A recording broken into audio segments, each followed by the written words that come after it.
Hello everyone, it's Tomodachi here, and for today, welcome back to another review video where this time we are going to be reviewing the long-awaited sequel to the Tomodachi series, Tomodachi Life Living the Dream, which is now finally out on both Nintendo Switch as well as being compatible for the Nintendo Switch 2. A long decade ever since the original game came out on the 3DS, and technically basically the third title in the series since Tomodachi Collection was only available in Japan. It has been such a long wait, especially when it was confirmed recently that Living the Dream and a sequel to Tomodachi has been in development for a good long while now. And honestly, seeing the Miis now finally back into something more focused rather than just kind of being in some other things like spin-offs or just small characters in big games like Mario Kart, for example, it generally is refreshing. And especially when we were in an era where Miis are slowly kind of getting sidelined for the main big faces of Nintendo. Like a couple years ago, we had the release of the Switch Sports game, which was generally disappointing, especially when it feels like Nintendo was trying to replace Miis. But then like a year before that, we had Miitopia, which did feel like it was going to be a return to Miis. But honestly, all I can say is that Living the Dream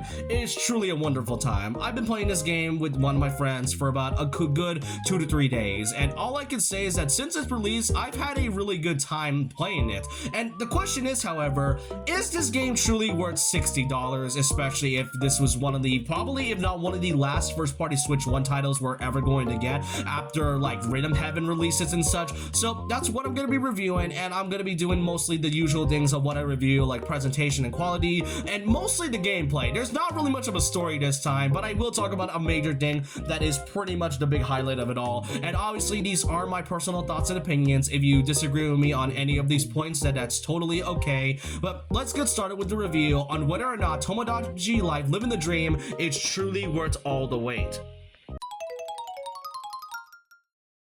Now to start things off, I want to go over, as I do with a lot of these review videos, is mostly the presentation and quality behind the game. And I must say, for what this game was initially supposed to be played on, being the original Nintendo Switch 1, it is such a visually pleasing looking game. So like think of the Miitopia quality on the Switch and then added on into Tomodachi Life Living the Dream, while also having a bit of that cartoony and anime-esque styles of look, then that's basically what Living the Dream is all about. It is impressive that they were able to put in so much detail into not just the islands but also the Miis, the lighting, and just every bit of detail that is around the background. I'm just impressed that the developers were able to squeeze that much, especially when this game was also around 6.2 gigabytes, which is like a medium yet very small size for a Switch game like this. And thanks to the original Switch 2 handheld boosting, you were able to make your game run better as well as make your game really good to look at. And not to mention, in some areas of Living the Dream, there are moments where the game's lighting shines through, like when the game turns into afternoon or nighttime and you get to see either the sun or the moon shine in on some parts of the area. You get to see some of your Mii's shadows. Like again, it is very impressive by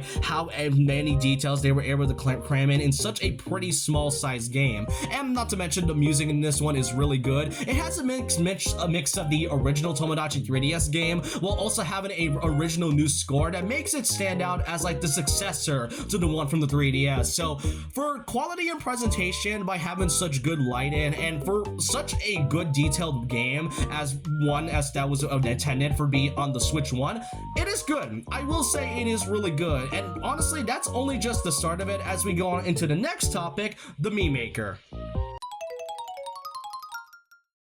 Next part I want to talk about is, if not one of the biggest highlights and what makes Tomodachi Life stand out a lot, is mostly the Miis and customization in this one. And they absolutely went wild by absolutely giving us basically anything we want for this Mii Maker. And really, looking at this Mii Maker now generally makes the actual Mii Maker on the Switch 1 and Switch 2 so bland, because as much as we did have some new options that was added on the original Switch, looking at this now, it just makes the entirety of what the Mii Maker has so limited. And I am so glad that the Mii Maker has given us so much more options to customize. You now have more additions of hairstyles, which you can customize the hairstyles into any shape or form and what you want. You even got the addition of more eyebrows, noses, eyes, mouths, and even the addition of ears, which is really good. You even got more options for facial hair and eyewear. That is pretty impressive for what it tries to be. And not to mention the absolute many characters and customizations that you can make from just this Mii Maker alone is so astounding. And you basically can make absolutely anything you want. You can make yourself, your friends, family, or you can go into more fictional realm and add a bunch of characters that is for part of your hyperfixation. Like, let your interests shine and add basically anything from any other genre that you like. You let it be video games, movies, TV shows, anime and manga, or even a real life celebrity or historical figure. The possibilities are absolutely endless, and the Mii Maker is, if not one of the best ways to customize a character. Not to mention with the addition of being able to choose your Mii's pronouns as well as their dating preferences, and as well as being their gender, which adds the non-binary option. This pretty much is a game that is absolutely for everybody, and I absolutely love that for what Nintendo is trying to do for this one. The customization here is really amazing, and I really love that. Not to mention, now with the addition of more options for facial hair, hairstyles, as well as for faces and eyes, you even got another highlight of the Mii Maker, that being the face paint. Think of the Miitopia makeup system, except this time you basically have a bunch of more options. With the face paint, you can now make your Miis as accurate as possible, and with this many face paints, you have no idea how many times I've seen how very impressive a lot of other players were able to make their Miis as accurate to the character that they were based on. Which I do want to mention in this video that if you are looking for a specific Mii that you want to add for your island, then I do recommend going into the Tomodachi share. It is such a good website that goes through basically a lot of different Miis, and it basically is a good substitute since QR codes aren't really a thing anymore, and Nintendo isn't really adding the option for online sharing, which I will get into later on when we get to the gameplay portion of it. And honestly, there are so many Miis that is on this one site alone, though I will say that as I'm recording this, it is currently under maintenance and is currently being updated with a lot of major code changes, so you may likely get some crashes every now and then. So I do recommend watching this video probably, or even just like waiting a couple more days, you know, once it is fully fixed. But yeah, this Mii site is really good. Really, the only bad thing about the face paint here is that it doesn't really register as part of the face, where unlike the Mii Maker and makeup system from the Miitopia on the Switch, it was able to register that the makeup and some other parts of like makeup and stickers were actually part of the Mii's characters. So really, that's like the only downside about it. But yeah, the customization from the Mii Maker, if not one of the best customizable things I've seen in a game of all time. And now we get to the longest part of this review, and that is the gameplay aspect of it. And there's quite a lot I want to say about Living the Dream's new gameplay changes that they have made that makes it stand out from its predecessor. Now, I will say, as much as I really like the original game on the 3DS, and as much as I am nostalgic for it, what I can admit, and what some have also stated too, is that it does get repetitive after a while. Because once your Miis have fully, you know, married and gotten at least a kid together, then you basically seen what the original Tomodachi Life has to offer. It's not a boring game after all, since there is more things to add. It's like new apartments, new food items, and just other things you can do, but it does get repetitive, and that's one of the biggest things that bogs down the original 3DS after some time. Living the Dream, however, is taking a lot more different approaches, so a lot of the older gameplay elements are still back from the last game, such as being able to add new Miis, and not just adding new Miis, but even doing a bunch of other things that, such as, you know, giving food, giving them your Mii's clothing, apartments, as well as some other items to kind of just make them feel as welcome as possible. This is a life simulator game after all, so you are expected to at least come back almost every day to see new things like new food items, apartments, and clothing. So a lot of those old gameplay elements are still back.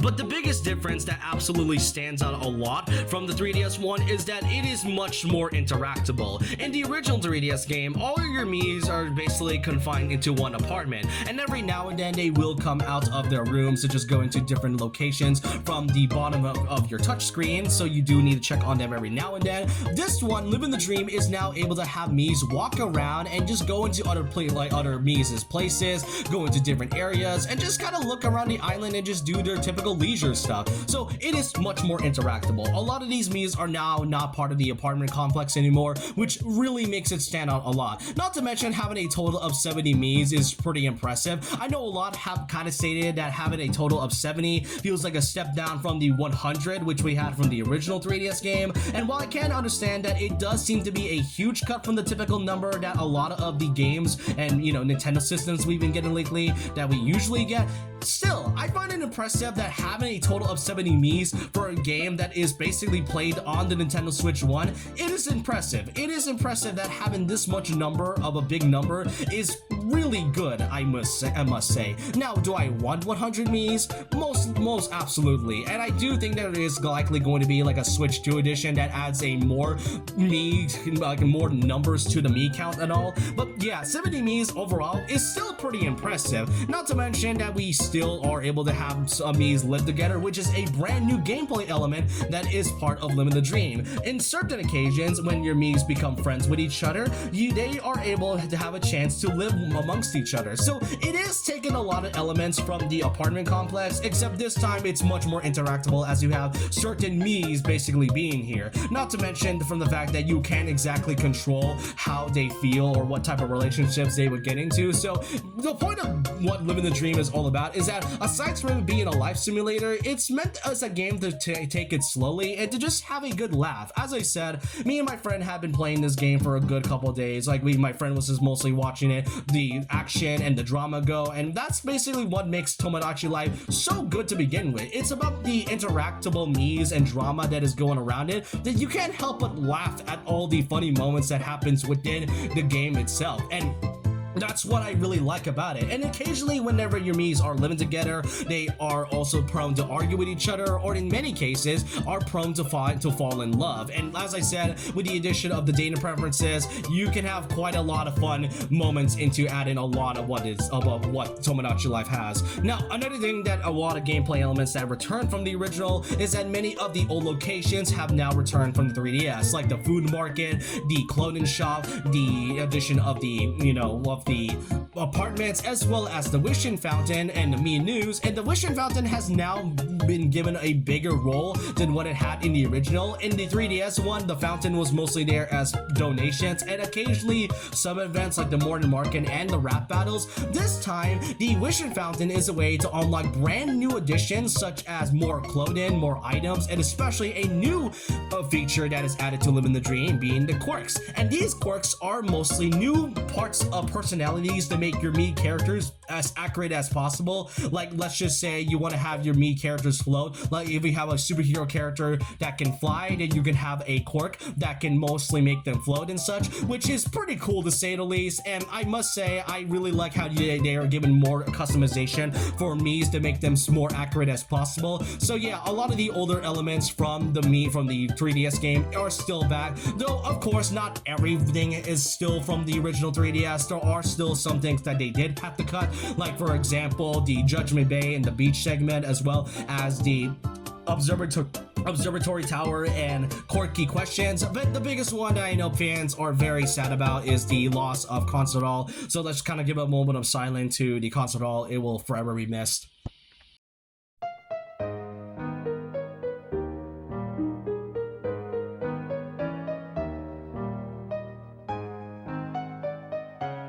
Get to the three most newest locations that is added for Live in the Dream, those being the Quick Build, the Palette House, and the My Treasures. Now, the Quick Build is essentially customization galore. Now, as I said about the Mii Maker, it is quite an amazing use of customization by able to make your Mii characters as accurate to the source material. Add on to the Quick Build, you are now able to customize your island however you want. You are able to add things like trees, terrain like seas, beaches, water, grass, and clover, a lot of other things to your island, and you can customize your island however you want. It's essentially what's been going on with some of the newer life simulator games like Animal Crossing New Horizons, for example, as well as the most recent Pokemon Pokepia. And Live in the Dream is essentially going through that customization field by having the addition of Quick Build, being able to just create your island however you want. It is literally the definition of living the dream. You are living the dream of creating the island of however you want. So really, the Quick Build here here, it just adds so much customization, and I absolutely love it. Though I will admit, some of the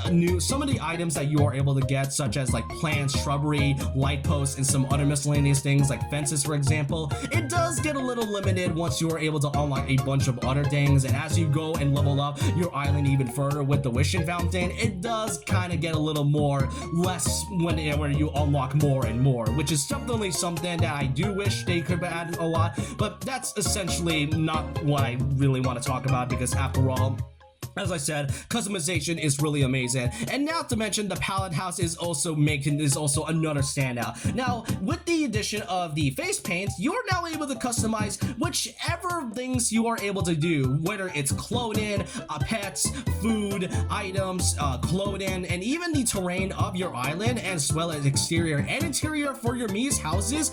You are basically able to customize so much. I mean, if you're an artist like I am, then you're basically going to have a lot of fun doing this. And the My Treasures is essentially like a gift shop where you're able to give your Mii specific items like pets, gaming consoles, books and such. So really, these 3 new additions from this one game alone is really impressive. Not to mention with the addition of the fact that this game also has like no filter at all. Like, yeah, the official game has no filter, so you can really just be as immature as you want and just have a really fun laugh and seeing Mii's saying things that you weren't really able to say. This is, if not, one of the most absurd Nintendo games of all time, and I absolutely love it for that. It is such a really fun game, and there were a few small issues, as I said. Really, one of the other things that I do need to talk about is the lack of online sharing, which, to be fair, given how very unfiltered this game is, I can kind of see why Nintendo had to opt out of that option. But that is essentially my entire review for Tomodachi Life Living the Dream. And so with that is my official review for Tomodachi Life Living the Dream. So the question here is that, is this game truly worth all the years of waiting for, if not one of the most underrated Nintendo franchises in part of Nintendo's catalog? And is it really truly worth the $60 price tag for this being likely one of the final Switch 1 first-party titles that we'll ever get? Well, if you're looking to just have a really fun laugh at seeing your Mii's interact with one another and seeing just your favorite characters just talking amongst each other, seeing all the drama, all the events and actions, and just being able to customize your characters and island however you want, this is truly worth all the pricing of $60. I would give this around an 8.8 out of 10 for basically all the things I've said, from the amount of customization you can do, from all the laughs that you have, and just the game being pretty visually good looking for this being on the Switch 1. It is really good. Really, there's just only a few things that bogs this down from like a 9, most notably from the fact that, as I said, as much as I really like the quick build, it does seem that it does get a little bit limited as we get more options for whenever you level up. Not to mention the face paint, as much as how creative you're able to do, isn't really registered as part of the main character's face, as unlike the one from Miitopia, and most notably from the fact that you aren't able to share your Mii's online, like officially, aside from the Tomodachi share one I've shown you. Really, the only thing I'm pretty surprised is that I'm generally shocked that Nintendo hasn't done like a dedicated Switch 2 edition yet, since the whole point of quick build is that you were able to customize your island however you want. And since Nintendo hasn't really done a good job with the mouse controls for the Switch 2, I'm generally kind of surprised they haven't really done so. Really, I do think they're gonna be doing a Switch 2 edition at some point within like maybe the next 6 months or maybe even a year from now, for all we know. We may never know when they're gonna do that, but I assure you that this game is likely going to be a success given how long it has been for an actual sequel of, as I said, one of the most underrated underrated Nintendo products of all time. But with that, let me know all your thoughts and opinions down below on how you feel about Living the Dream. Do you think it's worth all $60? And which do you really like and which do you don't like about Tomodachi Life Living the Dream? Let me know all your thoughts and opinions down below about this. And so with that, leave a like, comment, subscribe, hit the notification bell for more videos, follow my Twitter and Instagram, and I'll see you guys next time. And remember this, once a legend, always a legend.